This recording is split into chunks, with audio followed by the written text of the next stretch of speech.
lagi bareng saya Indra Mawati di obrolan kita, obrolan inspirasi. Oke, dan kita masih ngomongin soal prestasi. Pasti banyak di antara kita tuh punya prestasi. Bahkan ketika kita lebih baik hari ini dibanding kemarin, itu termasuk prestasi.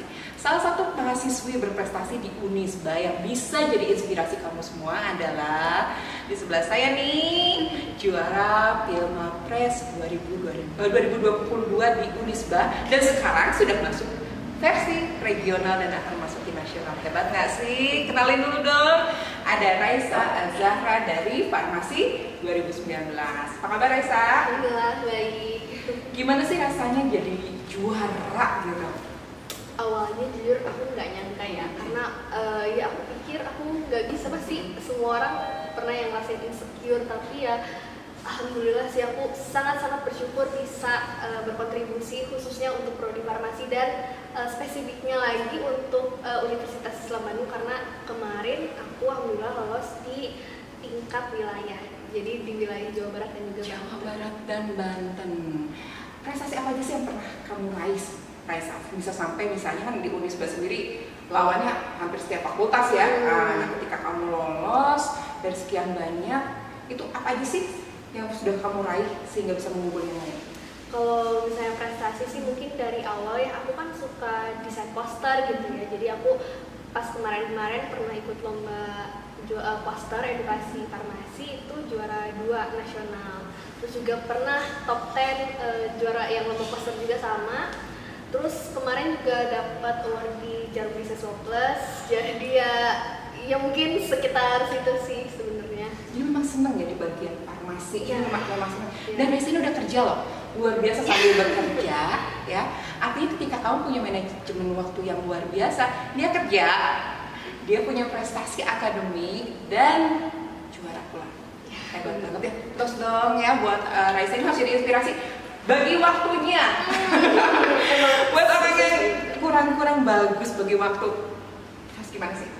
Kalau aku pribadi sih untuk membagi waktu, aku punya kayak weekly plan gitu. Jadi nanti tiap Senin sampai Minggu aku list nih, oh apa aja sih yang aku harus kerjain. Jadi lebih ke membagi waktu, to-do list aja, oh apa sih yang mau dikerjain. Cuman untuk pembagian waktunya sih menurut aku fleksibel aja, karena kan aku yang menjalani, jadi gak dibatas paling ya Kaku gitu ya? Ya nggak kaku, jadi lebih ke ya fleksibel aja sih. Jadi tinggal dicatat, terus ya biar aku ingat oh apa aja sih yang harus kerjain, ya sekedar itu aja. Terus ketika kamu kerja, kan artinya ada tuntutan juga tadi harus berprestasi gitu ya di kampus, kuliah nggak boleh ketinggalan. Ya.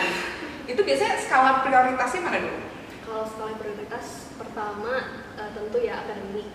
Aku pasti harus selalu mengerjakan tugas, terus juga ya pasti ada ujian-ujian ya, kuis-kuis, itu nomor 1. Yang kedua kerja, yang ketiga ya lomba-lomba gitu ya, prestasi lebih ke situ sih. Tapi memang lomba yang kamu ikut tuh support ya ke kuliah kamu ya, karena memang kalau saya lihat juga tadi artikelnya juga memang terkait dengan farmasi ya, tentang obat-obatan. Mudah-mudahan ini jadi terus ya digali gitu, jadi sesuatu dan bahkan bisa jadi obat hasil karya kamu.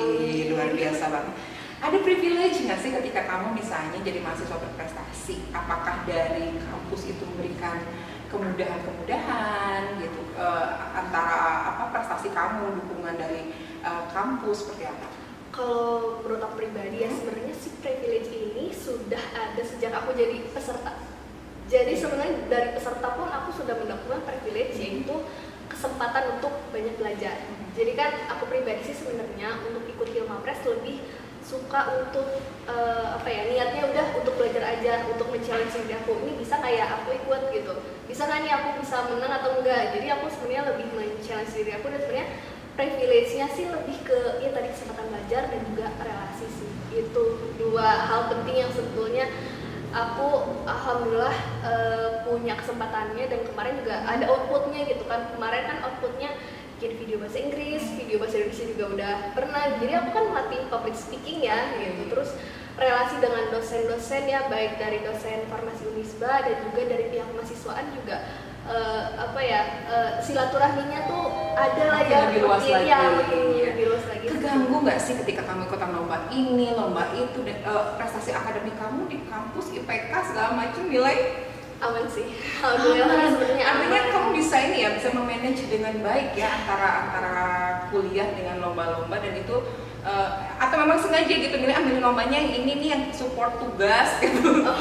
Enggak sih sebetulnya, nggak ada support tugas. Maksudnya lomba yang aku ikuti juga sebenarnya nggak ngaruh ke nilai aku ya, tapi karena aku memang punya passion di bidang desain, jadi aku dari SMA sebetulnya sudah ada suka ke desain poster. Kebetulan kan ini ngomonginnya edukasi farmasi ya, jadi sebetulnya lebih menunjang aja sih. Dan menurut aku kalau ngeganggu atau enggak sih, karena aku juga suka ya farmasi, dan aku juga sebetulnya punya visi, punya tujuan pengen berkarir, berkancah di dunia skincare, kosmetik, farmasi. Jadi sih sebenarnya aku asik-asik aja gitu, jadi aku enjoy sih kuliah. Ketika kita memilih memang ya apa yang kita sukai, kemudian tadi juga kan aku punya bakat nih, aku senang desain ya, dan akhirnya ilmu farmasinya digabung dengan pengetahuan desainnya jadi ke infografis gitu ya. Itu memang luar biasa ya, makanya ketika memilih sebuah program studi atau jurusan, penting nanya diri sendiri minatnya apa, sukanya apa, karena jangan sampai yang menghambat adalah ketidakmampuan diri sendiri ya. Dan jadi kalau misalnya saya pernah ngobrol nih sama seorang talent mapping namanya Kang Dwi ya, dia bilang kalau kita punya bakat dan diolah itu sama dengan mengasah kelebihan. Nah ini yang dilakukan sama Zahra ya, biasa dipanggilnya Zahra ya. Zahra ini mengolah kelebihannya gitu. Jadi karena dia sudah punya kemampuan di bidang, senang juga komunikasi, public speaking, senang di dunia skincare, makanya bekerja pun di bidang skincare gitu ya, farmasi. Ini luar biasa sekali ya. Motivasi apa sih sebenarnya kamu miliki sehingga misalnya bisa semua kecapai, dari kerja, prestasi, ikutan lomba-lomba, kuliah akademik juga bagus, bangga banget ya orang tuanya nih. Motivasi sebetulnya aku lebih pengen, aku nggak mau lulus sebagai seorang hanya sebagai sarjana, tapi pengen lebih dari seorang sarjana. Maksud aku tuh gini, ketika kita lulus, aku tuh nggak mau seperti orang-orang lain, oh ya udah asal lulus gitu kan. Aku jadi pengen punya value lebih gitu, jadi makanya aku sangat semangat nih untuk ngejar beasiswa, lomba, terus juga kerja. Jadi nanti pas aku udah lulus, CV-nya udah ada gitu, maksudnya yang bisa aku tunjukin, dan juga aku bisa stand out dengan peserta-peserta lain yang mungkin nanti akan melamar pekerjaan gitu. Jadi aku lebih ke situ sih motivasinya. Motivasinya ke sana ya. Jadi memang aku bukan mahasiswa biasa. Aku nggak mau jadi mahasiswa biasa yang cuma kupu-kupu kuliah pulang atau kunang-kunang kuliah nangkring ya. Jadi organisasi juga nggak? Kalau organisasi kebetulan aku di Jarum Beasiswa Plus, kebetulan. Jarum, oke. Kalau Jarum memang ada ininya ya, ada. Ada organisasi. Jadi kebetulan aku kemarin jadi ketua divisi acara. Jadi kalau misalnya nanti ada acara dari Jarum Beasiswa Plus regional Bandung, aku yang in charge untuk bisa handle sistemnya itu. Sama jadi ketua penanggung jawab di Unisba juga. Oke.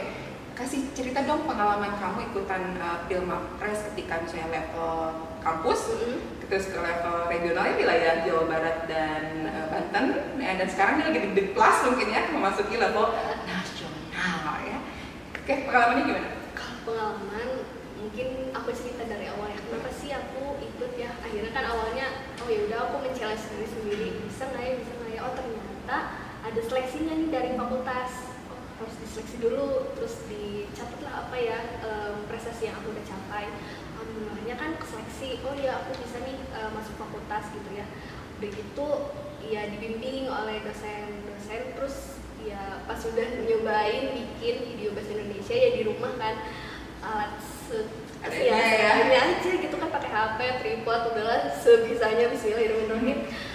Ya alhamdulillahnya sih lancar gitu ya, maksudnya aku juga sebenarnya nggak nyangka bisa lolos di tingkat kampus, karena aku juga percaya tiap prodi kan memberikan apa ya, representatif mahasiswanya pasti yang terbaik juga gitu kan. Aku juga merasa kayaknya aku nih kurang bagus nih, kurang ini kurang itu, banyak sih keinsecurean yang aku alami gitu. Tapi alhamdulillahnya pas kemarin sempat situ kan ada wawancara juga ya, di sesi wawancara di Zoom itu tuh ditanya-tanya juga bahasa Inggris gitu segala macam, dan ya alhamdulillahnya aku bisa dengan apa ya lancar gitu untuk menjawabnya.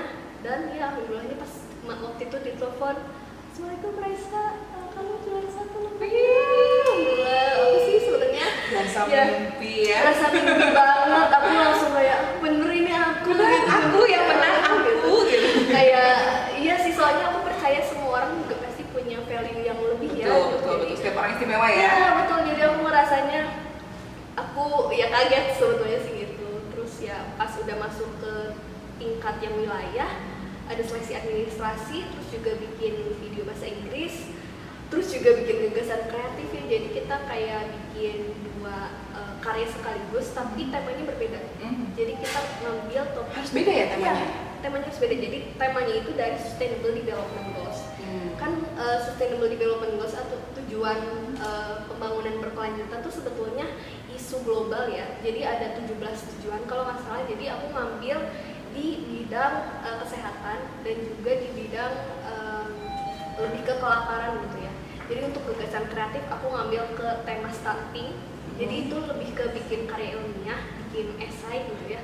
Dan satu lagi bikin video bahasa Inggris yang tentang kesehatan, yang kemarin aku bikin tentang luka diabetes. Luka diabetes ya. Nanti saya nungguin itu ya. Ya, stunting memang lagi ini ya, maksudnya memang sedang apa ya, lagi jadi prioritaskan ya, jadi bahasan penting gitu ya. Jadi memang ketika kamu akan mengikuti sebuah perlombaan, lihat apa yang sedang jadi fokus dunia gitu ya. Itu sehingga tema-tema itulah yang akan yang perlu diangkat seperti itu ya. Jadi artinya kalau saya lihat Raisa ini senang lomba sejak kapan sih? Apakah baru masuk kampus? Apakah dari SD, SMP, SMA misalnya?